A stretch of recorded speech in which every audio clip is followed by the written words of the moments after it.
first, and we'll share what we've done with other people. But it's also bittersweet because it's named after a woman that I admired tremendously. I am wearing my Kathleen Grimm scarf today, a present from her sisters. And I want to be very clear that there's a point in life you make two decisions. Are you going to live a life well lived to leave a legacy behind? Or are you just going to get through every single day and get your day done? And Kathleen lived a life well lived. And the testimony to that is all of you here today. There is such a commitment to the work that she started that truly she'll always be with us. I see almost her entire staff here. I see superintendents, I see parents. She left a footprint that none of us can fill, but most importantly, she did something that I think is very hard to do in today's life.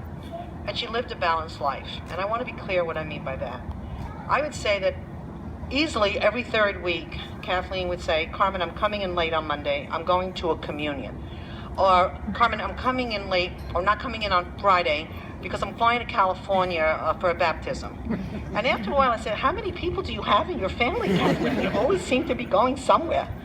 And the reality is she understood that family came first, that family is what sustained her for all the things that she did. The other thing, and I love all of you, but I want to know that she was one of the first women to do the job that she did.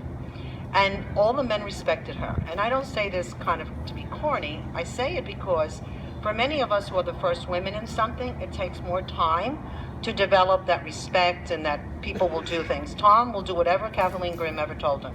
No questions asked, right, Tom? As do the rest of you. And I think that's also because people understood that she knew what she was doing. And that if for any reason you didn't think it was the right thing, that you could say it to her, but she had that look that she gave you, really? You think so? We'll see about that.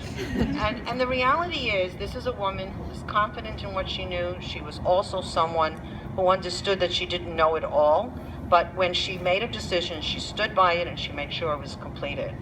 I also know that she was one of the few people who could sit down with a great variety of people. I know there are people here from the parochial school sides. When I had an issue that I felt I couldn't, don't worry, Carmen, I'll take care of it.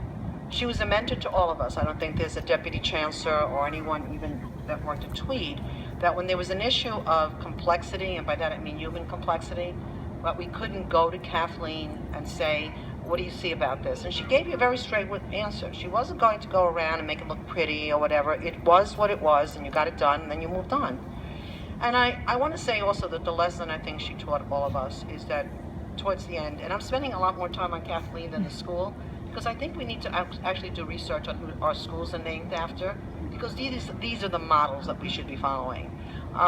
And with Kathleen, part of her message was that we all had to stand up for what we believed in, and we had to get the work done right. And in her last year, she'd come to meetings, and you could see in her face that honestly she wasn't feeling well, but she didn't want you to know that. And she would sit there and she'd give advice, and then she'd call me up on the phone. And she said, by the way, I didn't say it, but this is what you should do. And the reality is, that's what a mentor does. A mentor does it behind the scenes. They give you advice, but honestly, they're there to support you, because there are many times I would go to her, Kathleen, I just don't know what to do next on this issue. Carmen, don't worry about it. It's going to go away. But here today, like I said, it's a bittersweet day. She would have loved this school. It's everything she believed in. But the thing that I don't think she got enough of reputation for is that she really believed in kids. She really believed in children. When she talked about her nieces and her nephews and the children in the family, it was such passion. She knew who they were. And even though she didn't live near them, she had a real sense. And when we talked about kids in schools, I remember coming to her, I was really upset after a school visit, and there was something in that school that really I felt was impacting on the kids. She went the next day. The next day she went and she got it fixed and she got it done. And that's what real leaders do. We don't wait to cut through the bureaucracy. We don't wait until it's the right moment. We see a problem, we get it done. So it's really my pleasure to be here today with all of you to celebrate the life and legacy of Kathleen Grimm, and also to be the first of its kind of this school, so the rest of the world can actually look at us and say we want to be there too. Thank you.